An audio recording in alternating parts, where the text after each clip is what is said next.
will be a strong, self-reliant and sovereign nation standing on our own feet and standing up to the Americans. We will reward work, unleash entrepreneurs, harvest resources, make our own goods, trade with each other, build homes for our youth, rebuild our borders and military, honor our history, and raise our flag. He said that Canadians don't buy steel, they don't need steel, and therefore it won't do any harm to tax steel. Although he did admit that the tax would drive up the cost of an automobile by just $200. I don't think anybody believes that. Canada's industry produces 2 tons of greenhouse gases for every 1 ton of aluminum.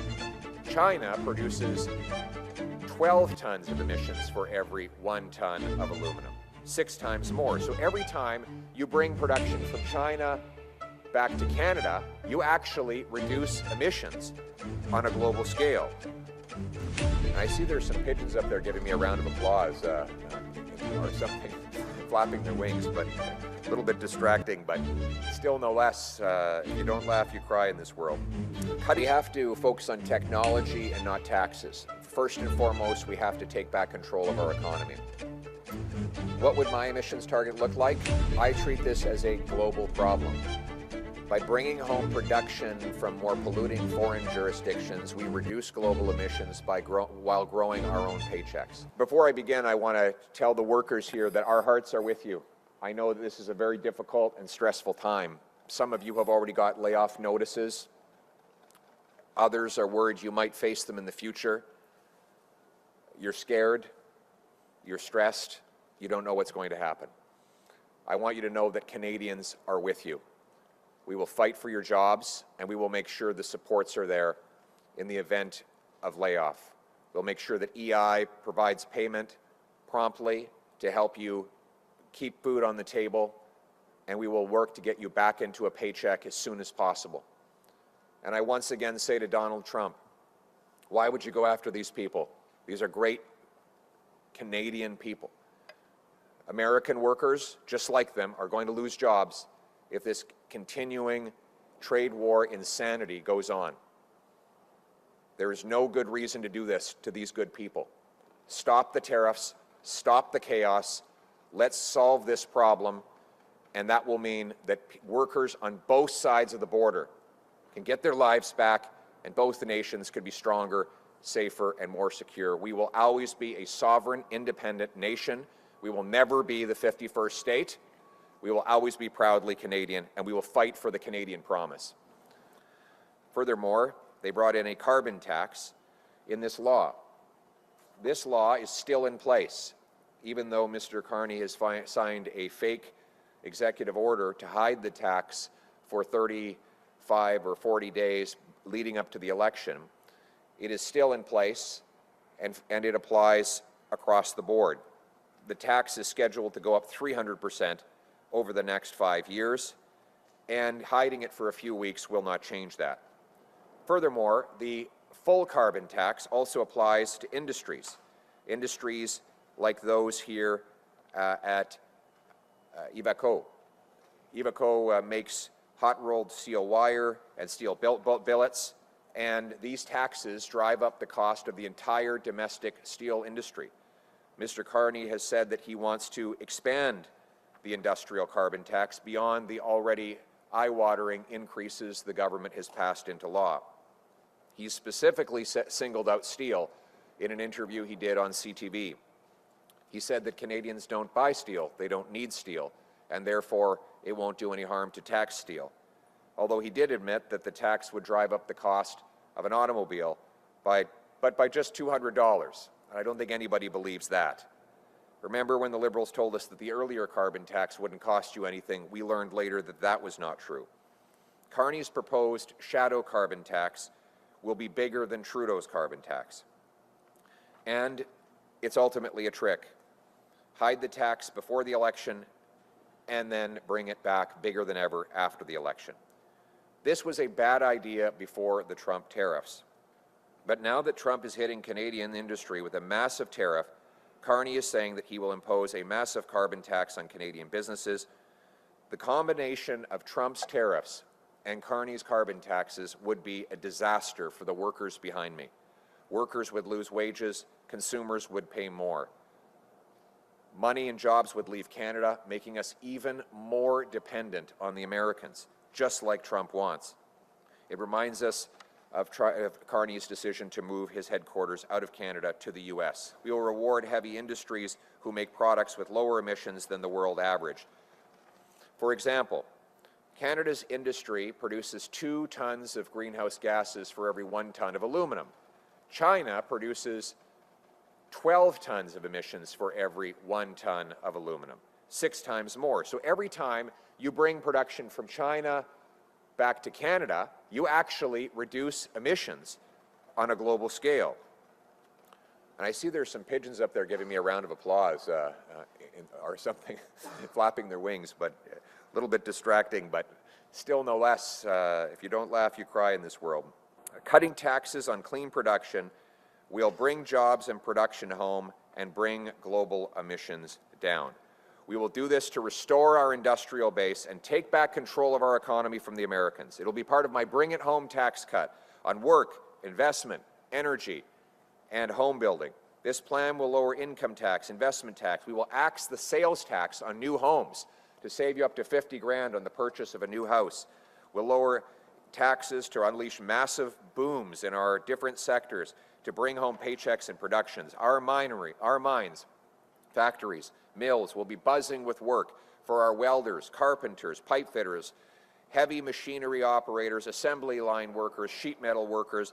They will be making more by making more. We will be a strong, self-reliant and sovereign nation standing on our own feet and standing up to the Americans. We will reward work, unleash entrepreneurs, harvest resources, make our own goods, trade with each other, build homes for our youth, rebuild our borders and military, honor our history, and raise our flag. What we must do now is to preserve that flag and its promise by working together, fighting together, and winning together. That is what it means to put Canada first. Let's bring it home. Thank you. I appreciate your commitment and your statements on economic sovereignty and approaching this tariff situation from that. Do you have any ideas, though, on cultural sovereignty to strengthen that, to complement the ideas on economics? I'm thinking of things like continued support for local journalism or local broadcasting. Yes, we are strong supporters of local journalism and local media, and we will make sure that, for example, local media, independent outlets get their fair share of government advertising. I also think we need a renewed commitment to celebrating our heritage and our identity. Over the last 10 years, there's been a tendency to tear down our statues, change the names of different public monuments in order to cancel our history. I think that has weakened the bonds that used to tie us together. I believe that we should celebrate our history. We should honor our first Prime Minister, John A. Macdonald, without whom we would not have a Canada today. His vision of an East-West nation is really now more than ever needed. So we will be naming public monuments after him and many of our other historical figures. We will put a renewed focus on celebrating the military history, the extremely proud military history that we have over a century of defending freedom at home and around the world. We will ensure that our young people have chances to participate in that history by expanding, for example, the Cadet Corps and other programs that bring our people together from coast to coast to coast to coast. Now more than ever, we have to celebrate our proud heritage and our common Canadian identity. That's what unites us. Let's bring it home. Thank you. Next question. This is Joe Coppolino from the Tribune Express Carillon, a local paper here.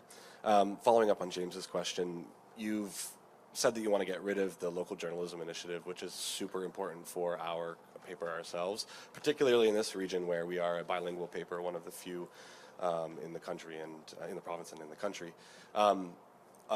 That program basically keeps us alive, particularly as businesses in this area begin to struggle, and I expect that they're going to struggle more in the coming years, regardless of which government comes on, given the economic opportunity outset landscape.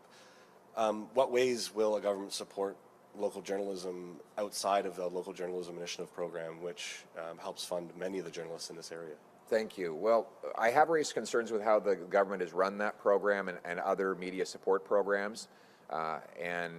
My platform will have measures that will strengthen local and independent journalism and give actually better and stronger voices to local journalism than we even have right now.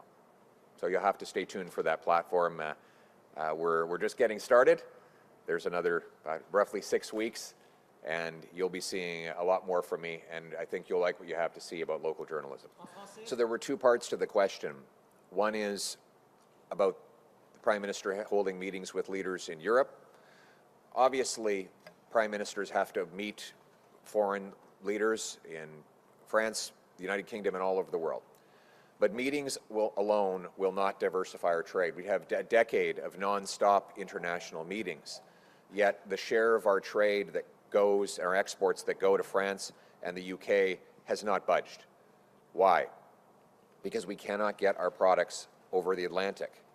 The Trudeau-Carney Liberals have blocked pipelines, LNG plants, mines, and other infrastructure that is needed to get our products over the Atlantic to the Europeans. I give you the example of France. France signed a natural gas supply agreement with Qatar. We could be selling that gas. We have 1,300 trillion cubic feet of natural gas right beneath our feet. We have cold weather, as you're experiencing today, which makes it cheaper to liquefy the gas. We have clean hydroelectricity to power that liquefaction. The steel from places like this could go in an LNG plant, or in, I should say, dozens of LNG plants right across the East Coast and the West Coast and the Saguenay region. So why don't we repeal C-69, the No New Pipelines law, rapidly approve LNG plants, pipelines, mines, port expansions, so that we don't have to sell 100% of our natural gas exports to the Americans. I would have liked to seen Mr. Carney come home with a natural gas supply agreement signed with the French, the way the Qataris have done. We know they need our gas. Japan, Greece, Germany, France, and other countries, Ukraine, have all asked for our natural gas. But the radical net zero, keep it in the ground ideology that has guided the Carney-Trudeau Liberals for 10 years and caused the lost decade has prevented us from doing it. This is Kate McKenna from CBC News. Are you prepared to commit Canada to any kind of emissions target if you become Prime Minister? And if so, what would that look like? We have to focus on technology and not taxes. First and foremost, we have to take back control of our economy. What would my emissions target look like? I treat this as a global problem. By bringing home production from more polluting foreign jurisdictions, we reduce global emissions while growing our own paychecks. I don't think it is an achievement to shut down a Canadian steel mill and then see one open up in China that produces 10 or 20 times more emissions for each unit of steel. We need to do is acknowledge that the best way to reduce emissions is to bring home clean production here. For example, National Bank has calculated that we could displace 2.5 billion tons of greenhouse gas emissions in India if we would supply them with our clean Canadian natural gas rather than having them power their economy with coal. 2.5 billion tons is 3 times the emissions of all of Canada. It makes more sense to bring emissions down by bringing jobs home through technology and not taxes, and that's what I announced today.